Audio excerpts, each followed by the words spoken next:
अरे मम्मी, इतनी गर्मी में आप बरामदे में क्यों बैठी हो? और घर क्यों बंद है?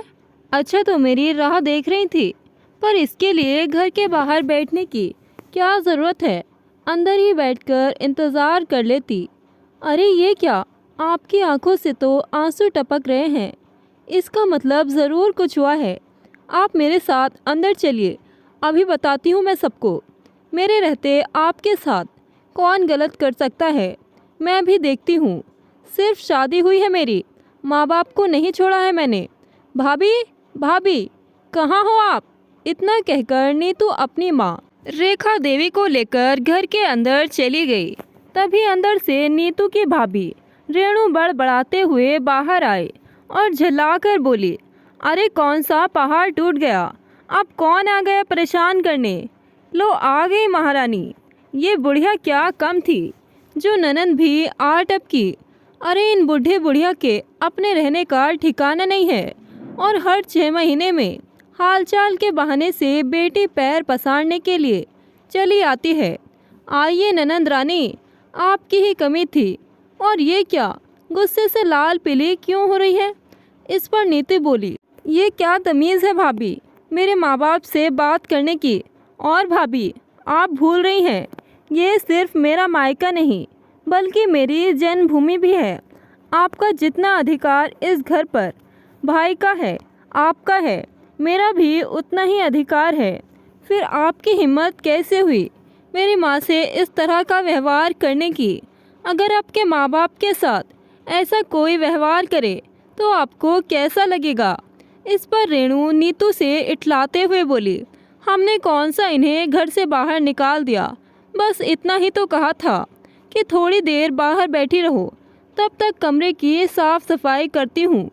वो क्या है ना, मैं बड़े वाले कमरे में शिफ्ट हो रही हूँ और सासू माँ दूसरे कमरे में जा रही हैं, तो इन्हें परेशानी ना हो इसीलिए बाहर बैठने के लिए कहा था।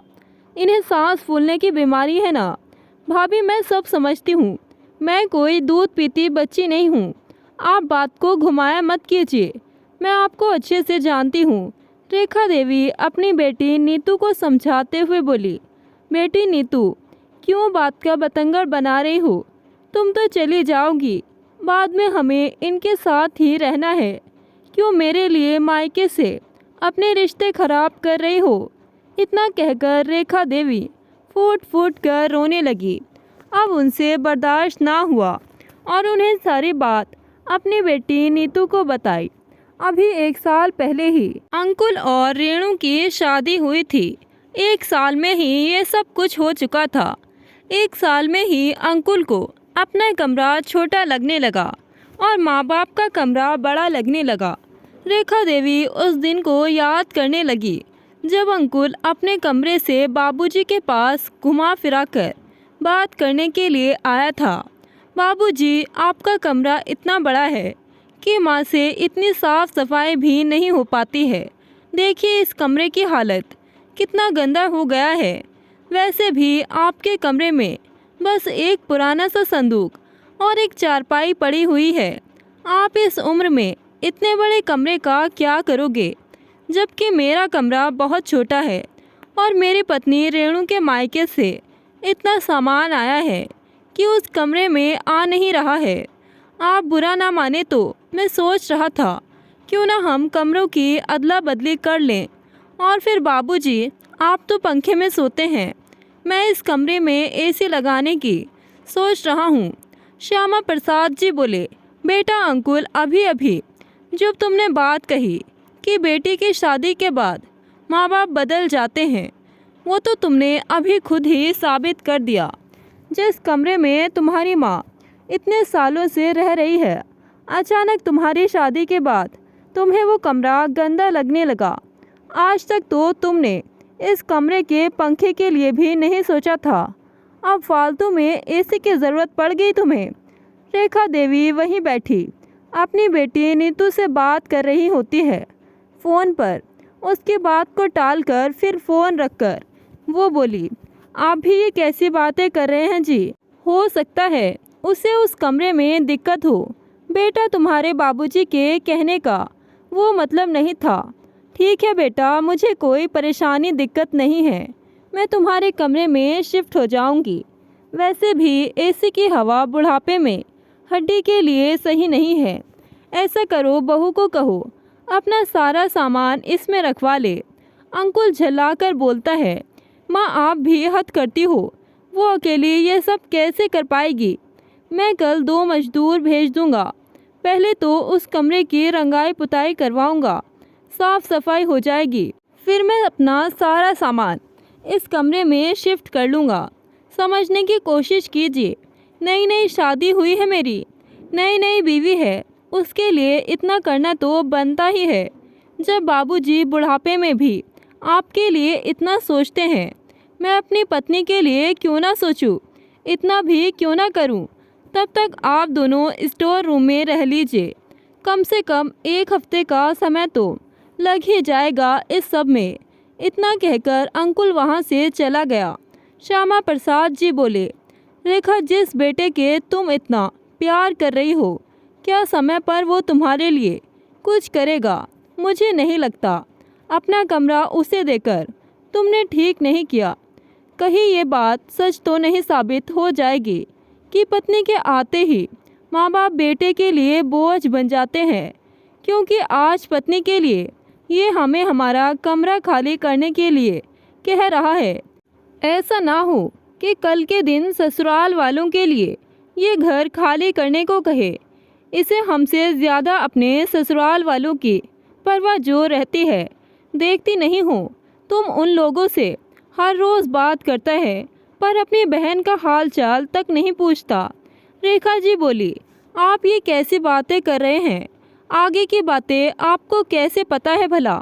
हो सकता है उस कमरे में उसे दिक्कत हो रही होगी और वो आपसे कह नहीं पा रहा हो। और वैसे भी हमने तो अपनी ज़िंदगी जी ली है। अब छोटे से कमरे में आपके साथ मुझे कोई दिक्कत नहीं होगी। वैसे भी हमारा काम पंखे या कूलर से चल ही जाता है। श्यामा प्रसाद जी बोले, रेखा, मैं तुम्हारी हर बात से सहमत हूँ, पर यह भी तो देखो, वो अपने और अपनी बेवी के सुख के लिए हमारी तकलीफ़ भी नहीं देख पा रहा है।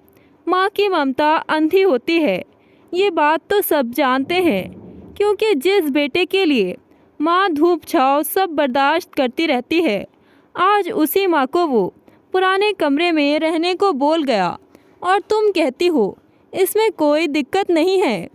अब ऐसे ही एक दिन रेणु अंकुल से बोली, एक कमरे में ये बूढ़े बुढ़िया रह लेंगे, एक कमरे में हम रह लेंगे, लेकिन अगर कल को मेरे माता पिता यहाँ आते हैं मेरे मायके से, तो वो किस कमरे में रहेंगे? मैं आपके माता पिता के साथ एडजस्ट कर रही हूँ, तो क्या आप मेरे माँ बाप के लिए रहने की कोई व्यवस्था भी नहीं कर सकते? रेणु की बातों को सुनकर अंकुल बोला, इतने पैसे कहाँ से आएंगे? रेणु बोली, आपके बाबूजी कब काम आएंगे जी? लोगों को इतनी अपनी तनख्वाह नहीं मिलती जितनी उन्हें पेंशन मिलता है। थोड़े पैसे उनसे ले लो, थोड़ा मक्खन लगा के। अब बुढ़ापे में इतनी दौलत क्या छाती पर लेकर जाएंगे? वैसे भी इनके बाद सब कुछ हमारा ही तो है। पत्नी की बात सुनकर अंकुल सहमत हो जाता है। श्यामा प्रसाद जी के पास जाता है। बाबूजी, मैं सोच रहा था गेस्ट रूम को भी नया जैसा करवा दूंगा। मेरे ससुराल वाले यहाँ आते रहते हैं, तो कमरे की भी ज़रूरत पड़ेगी। अब गेस्ट रूम इतना गंदा हो रहा है, उसके साफ़ सफाई और रंगाई पुताई करवा दूंगा। अब ऐसे अच्छा थोड़ी ना लगता है। अभी मेरा हाथ थोड़ा टाइट चल रहा है। मैं सोच रहा था आपके पेंशन के पैसे तो धरे के धरे ही रह जाते हैं, तो क्यों ना आप ही ये रंगाई पुताई का खर्चा देख लीजिए। अंकुल के जाने के बाद श्यामा प्रसाद जी अपनी पत्नी से बोले, तो रेखा जी ने समझा बुझाकर शांत तो कर दिया था, पर उनके मन में भी कहीं ना कहीं ये बात खटक रही थी। 2 दिन बाद कमरे की रंगाई पुताई शुरू हो गई, तो श्यामा प्रसाद और रेखा देवी को अंकुल ने अपना रूम ना देकर गेस्ट रूम में रहने को कहा। रेखा देवी कोमल तो थी ही, और ऊपर से अस्थमा की परेशानी भी थी, और गेस्ट रूम बहुत दिनों से बंद पड़ा था, जिसके कारण वहाँ दीवारों में पसीज था और चारों तरफ से अजीब सी दुर्गंध आ रही थी। उन्हें बहुत दिक्कत हो रही थी। बेटे के ससुराल वालों के चक्कर में अपनी माँ का कष्ट नज़र नहीं आ रहा था अंकुल को। बातों बातों में रेखा देवी ने अपनी बेटी नीतू को सारी बात बताई। नीतू बोली, माँ जब तक वहाँ काम चल रहा है आप मेरे पास आ जाइए। पर नीतू के सास ससुर उसके साथ रहते थे, जिसके कारण रेखा देवी उसके घर भी नहीं जाना चाहती थी। श्यामा प्रसाद जी बोले, रेखा माँ का जी, गाय के पूत का जी। कसाई की कहावत तो बहुत पुरानी है, क्या तुमने नहीं सुनी है? जिस बेटे के लिए तुम अपना सब कुछ छोड़ रही हो उसे तुम्हारा कष्ट तक नहीं दिख रहा है। इससे अच्छा तो हम नीतू के पास चले जाते, पर तुम हो कि वहाँ जाने के लिए भी तैयार ही नहीं हो। इतना क्यों सबके बारे में सोचती हो? बस रेखा, अब मैं और बर्दाश्त नहीं करूँगा। बेटे बहू का ये बर्ताव, हमारा आत्मसम्मान अभी बाकी है। ये घर हमारा है और हमारी पेंशन भी आती है। मैं तुम्हें ऐसी स्थिति में नहीं देख सकता। बहुत बर्दाश्त कर लिया मैंने। तेरे बाबूजी की बात सुनकर बेटी बहू से मैंने इतना ही कहा था कि वो हमारे साथ ऐसा दोगला व्यवहार ना करे। इस पर वो बिगड़ गई और हमारे बेटे अंकुल ने भी अपनी पत्नी का साथ दिया। रेणु बहू बोली कि अगर ज़्यादा आनाकानी करेगी तो दोनों बुढ़े बुढ़िया पर घरेलू हिंसा और दहेज लेने का केस करूँगी। बुढ़िया फिर तेरे साथ तेरा बुढ़ा भी जेल की हवा खाएगा। फिर काट लेना बुढ़ापा ऐशो आराम से। तेरी भाभी हमें ऐसे ही दिन रात ताने देती रहती और आज सुबह से ही तेरे बाबूजी पता नहीं कहाँ चले गए हैं, अभी तक आए ही नहीं। इस पर गुस्से में झल्लाते हुए बोली, अच्छा बुढ़िया, मेरे सामने ही अपनी बेटी से मेरी चुगलखोरी कर रही है। और अपनी सास रेखा जी पर हाथ उठाने लगी रेणु कि तभी अपने गाल पर पड़े एक थप्पड़ से वो ज़मीन पर गिर गए। रेणु ने उठकर देखा तो उसके ससुर श्यामा प्रसाद थे। रेणु एक थप्पड़ की मार से ही सहम गई और गाल पर हाथ रखकर खड़ी हो गई। हिम्मत कैसे हुई तुम्हारी बहू मेरी पत्नी पर हाथ उठाने की? होती कौन हो तुम? बहुत बर्दाश्त कर लिया हमने, अब और नहीं। अभी के अभी अपने पति अंकुल को फ़ोन लगाओ। रेणु फ़ोन लगाने लगी कि तभी अंकुल भी वहां आ पहुंचा और चिल्लाते हुए बोला, बाबूजी ये सब क्या है? आप मेरी पत्नी पर हाथ कैसे उठा सकते हैं? आप मेरी पत्नी के साथ ऐसा नहीं कर सकते। कि तभी एक थप्पड़ श्यामा प्रसाद जी ने अपने बेटे अंकुल के गाल पर भी जड़ दिया और बोले, जैसे वो मेरी पत्नी रेखा पर हाथ उठा रही थी। बेटा बहुत बर्दाश्त कर लिया हमने तुम दोनों को। ये घर हमारा है, हम जैसे चाहें वैसे रहें, इस पर हमारा अधिकार है। मैं आज तुम दोनों को अपने इस घर ज़मीन जायदाद से बेदखल करता हूँ। अब अपना बोरिया बिस्तर बांधो और निकलो यहाँ से और एक बड़ा सा घर बनाना, बड़े से कमरे में रहना।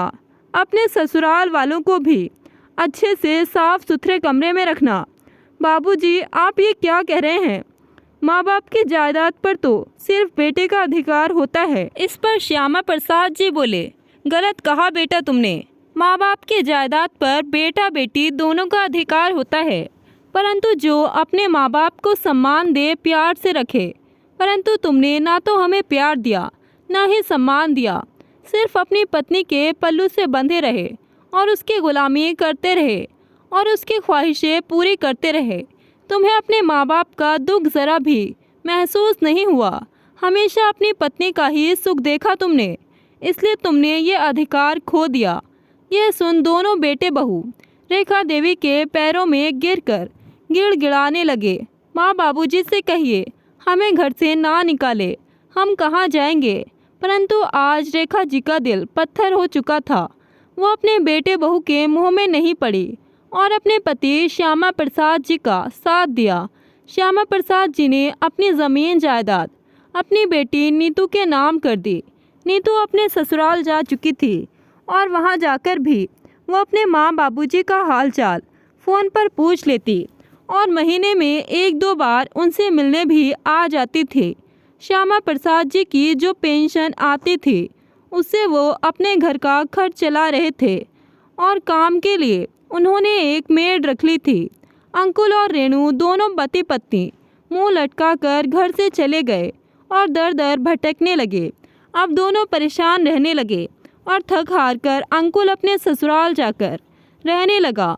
ससुराल में जाकर जमाई की कोई इज्जत नहीं करता, ये तो सभी जानते हैं। परंतु अंकुल अब अपनी पत्नी के पल्लू से बंधे रहता और उसकी गुलामी करता।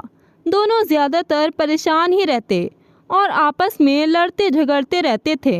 कहते हैं ना, जो इंसान अपने माँ बाप का दिल दुखाता है वो कभी खुश नहीं रहता। अंकुल और रेणु के साथ भी कुछ ऐसा ही हुआ। दोनों दुखी रहते और लड़ते झगड़ते रहते।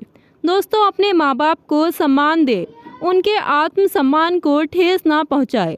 दोस्तों, जो श्यामा प्रसाद जी ने अपने बेटे बहू के साथ किया था वो फैसला सही था कि गलत? कमेंट करके अपनी राय ज़रूर बताएं। कहानी आपको ज़रा भी पसंद आए तो वीडियो को लाइक शेयर ज़रूर करें और ऐसी ही कहानियाँ सुनने के लिए हमारे चैनल को सब्सक्राइब करें। मिलते हैं एक नई कहानी के साथ। धन्यवाद।